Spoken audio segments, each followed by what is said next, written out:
Hi, today I would like to show you how to make a soup that uses as its base roasted vegetables. The reason you should consider making this soup is that the roasting of vegetables concentrates the flavors and it also caramelizes some of the sugars in the vegetables, so it gives you a nice deep flavor when the soup is finally made. Also, this is a type of soup that is blended, so it really lends itself to freezing a portion and to have at a later date. Normally I pair vegetables by color. If I want to make a green soup, I could use broccoli and zucchini. If I want to make a red soup, I could use red bell pepper and tomatoes.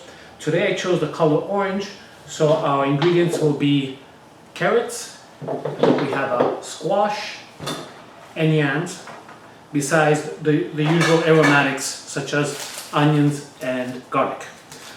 Next, I'll show you how to prepare the ingredients to place them into the oven.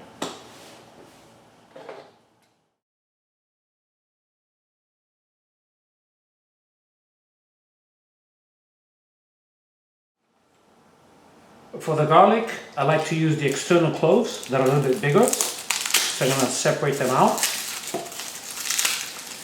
And then to peel them, I generally cut down the dorsal side. So I would take the knife and cut in this fashion, because then you can use the knife to pinch against the board and peel them off easily. I'll show that to you in a moment. So this is my half garlic. I would use the tip of the knife to pinch and peel off. This is all ready to use right now. And same thing here. Use the knife to pinch downwards, and as you lift the garlic, it should come off pretty clean.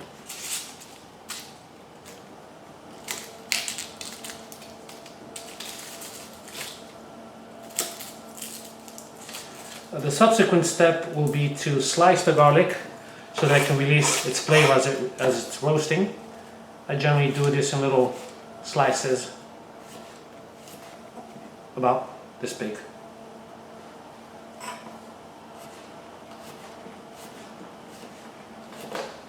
Next, we're going to work on the onion. I like to take the head and the tail off, and then to cut it down the middle. At this point, I'll switch to a smaller knife to peel off the external tougher leaves, and then we're going to set it flat side down. Whenever you chop, you want to try to create a flat side so that the vegetable stays stable as you're chopping it. That's my first onion. Now we'll repeat the same operation. We'll take the head and tail off, cut it down the middle, and then I'll switch to a paring knife to remove the outer leaves.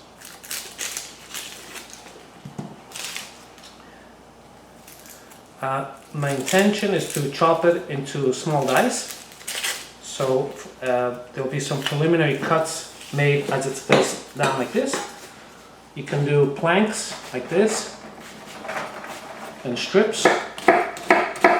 Same thing here. Planks first, and strips. Now curl your fingers like this and cut across. All right. You want to go at least 2/3 of the way. When you get to back here, stop, because it becomes unstable. It tends to fall down. So this we'll do separately a little bit later. Okay. Once again, cut across. Go about 75% of the way, and when you're left with the little heel back here, don't continue. Just slide this out. We're going to use the heel of the knife for these, which is much safer. The tip stays in contact. I'm just using the heel of the knife to take care of this last little bit. Okay, so that's our chopped onion. We've done the garlic, we've done the onion, and now we'll move on to some of the orange vegetables. For the yams, we're looking to cut them into small cubes, about this size. This is like when you play games and you have dice, kind of that size. To do that, we'll start by taking off the head and tail, maybe the stick also. And then we'll use a peeler by leaning the vegetable onto the board. I'm not up here in the air. The tip is down. Pretend you're sharpening a pencil with a knife. I'm rotating the vegetable, the tool, the peeler always goes in a straight motion while this turns. After you've done one side, flip it over and start with the other side.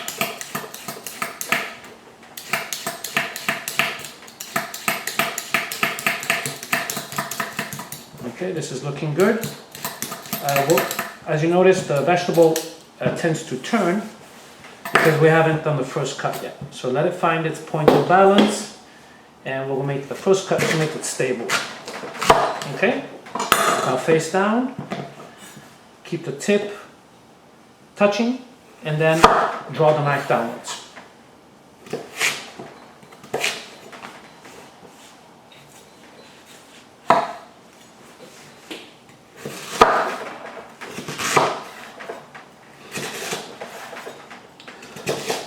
All these slices will be turned onto the side, and we'll make further lengthwise cuts.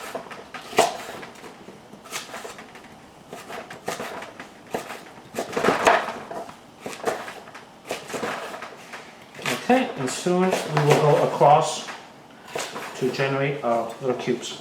Okay, so I'm bunching them up, tapping to align them. Now we're coming across.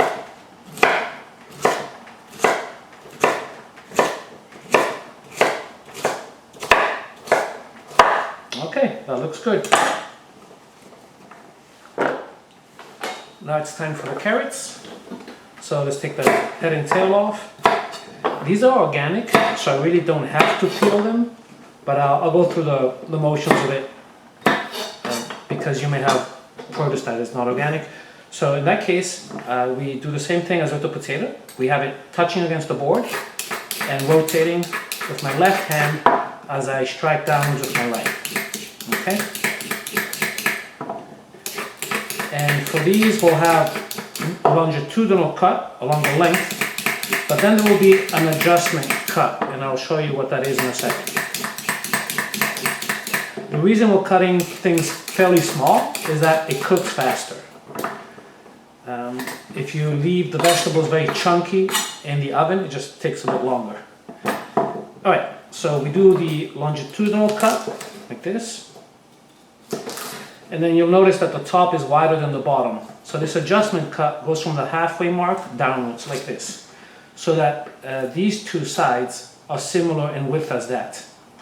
That way, when we go across, the cut generates pieces of uniform size. So here, this is the adjustment cut, halfway, an adjustment cut. Now we tap to bring it all together, and we go across.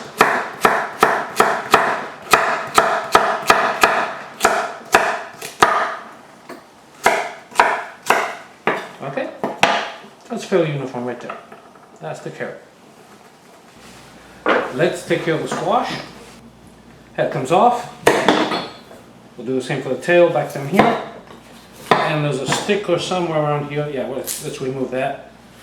Don't want to eat this. And you'll notice the shape of the squash has a spherical bottom and then the more tube-like top here. Because they have different geometries, it's better to separate them when it comes time to peel. So set this aside. With this one, put it standing up, and you can chip away at the peel. It's quite thick, so you can just, again, with your left hand turn, and with your right hand introduce these, make these cuts. Okay, and I'm gonna work my way down. Now it's becoming a bit straighter, a bit more vertical.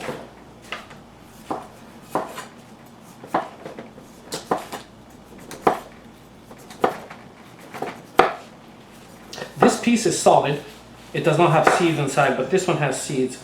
So I'll have a spoon standing by to do some scooping in a moment. Okay, getting closer to having this peeled. And now I'm just going to do some vertical cuts.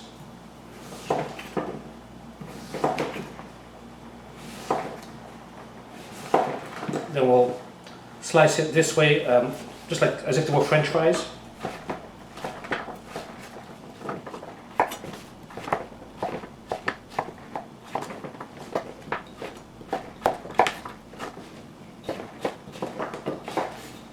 Okay, now we go for the cross cut.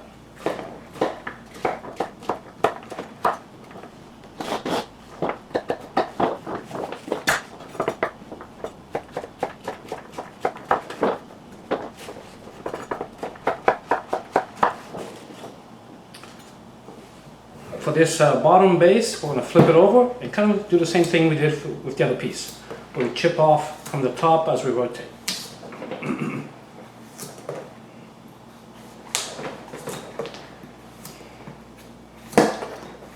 If you see any imperfections or bruises, you can use a small knife to cut those out.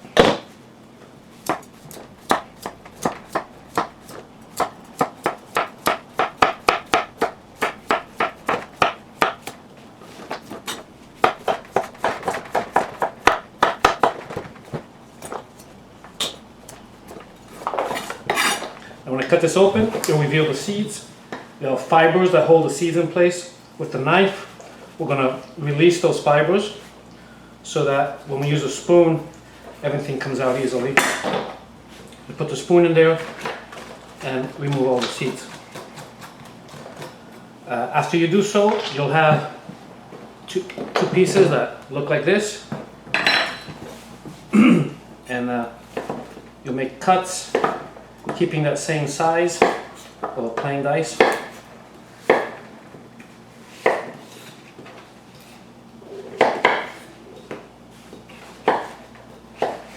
Okay, and then I'll cut it the other way and this will be ready.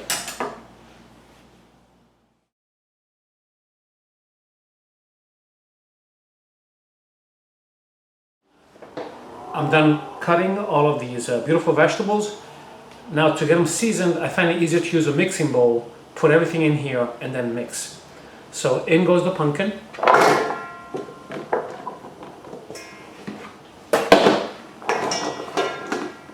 And that will be followed by the carrot. Okay, and then the yams. I think I'm going to be short of space here, so let me take some out because I won't be able to mix otherwise. I'll add this afterwards. Okay, so for the seasoning, you want to make this tasty because if the flavors are too simple, it'll taste like baby food, and we don't want that. So in goes the garlic. We'll add the onion a little bit later. I'm going to add pepper flakes, about a teaspoon pepper flakes. Then I want to add olive oil. This adds richness. It also prevents the vegetables from sticking inside the oven. I would say it's at least a quarter cup right there. I'm adding a bit of curry powder to make the flavors a bit more interesting. I want this nice and coated. And that will be followed by black pepper. And to this I will also add about a teaspoon of salt. Oops, okay, here we go with the salt. We can start mixing that. I also want to add some liquid so that initially the vegetables braise.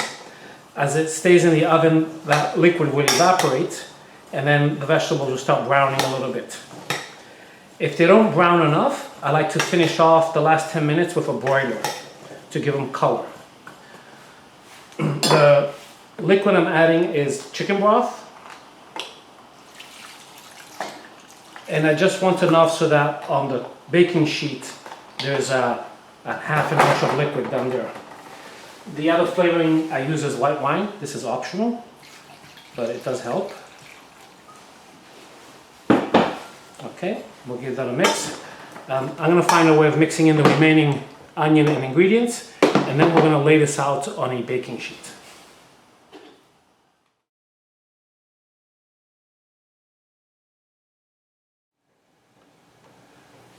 All of the vegetable mixture is on two different trays. And if I tilt the tray, you'll see that there's a bit of cooking liquid. There's enough for them to start braising. That liquid will evaporate in the oven, and then they'll start roasting. I set the oven at 350 Fahrenheit. We're going to give it 30 minutes, and then check on them to see if the vegetables are soft. If they're still a bit hard, we'll keep cooking in 10-minute increments. Also, as mentioned before, if there's no color generated, no toastiness, I would probably use the broiler to get that effect. Okay, in they go, 30 minutes, and we'll check back in a little while. Okay, let's see how we're doing. 30 minutes have gone by. So it is a bit softer. I think it can cook a little bit more. I still see some liquid down here. And I like it a bit darker in color. So I'm going to close this up and turn on the broiling feature. So here's the broil. I'll leave it on high. Probably give it a good 10 minutes. Okay? So let's come back in 10-15 minutes and see if we can get some color on those vegetables. Okay, we have 10 minutes of the broiler. Let's have a look. And this is what I was looking for. You can see we have some coloring right there. I'm going to switch these around so that I can get the bottom tray to the end of the broiler also. And we'll give it another 10 minutes. So, switching these around. This will go at the bottom. And we go 10 more minutes. Okay, we've had another 10 minutes with the broiler. This second tray also has developed some nice color. I'm going to take them out and let them cool down, because the next step is to put them in the blender with some additional chicken broth to create our soup. So up they go. I turn the fan on and this will just cool down, and we'll be back for the blending step.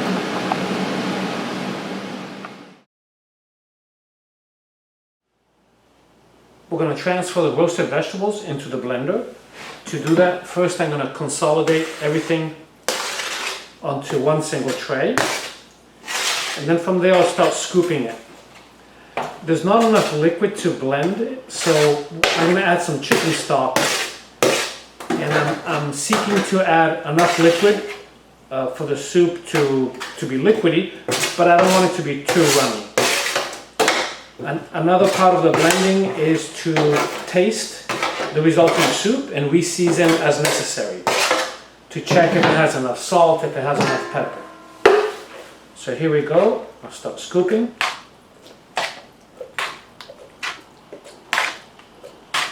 I'll probably do 3/4 of these solids and then start adding some chicken broth. It looks good.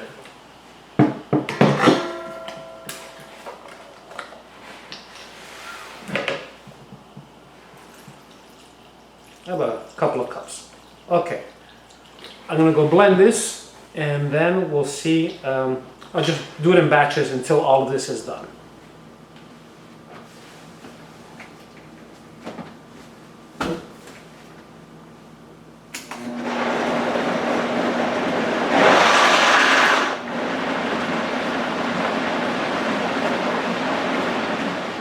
Here's the resulting puree. Probably want a bit thinner than that, and I'll add a bit of chicken stock to get to the final consistency. One of the reasons why I like this recipe is that it's very easy to freeze a portion to enjoy later.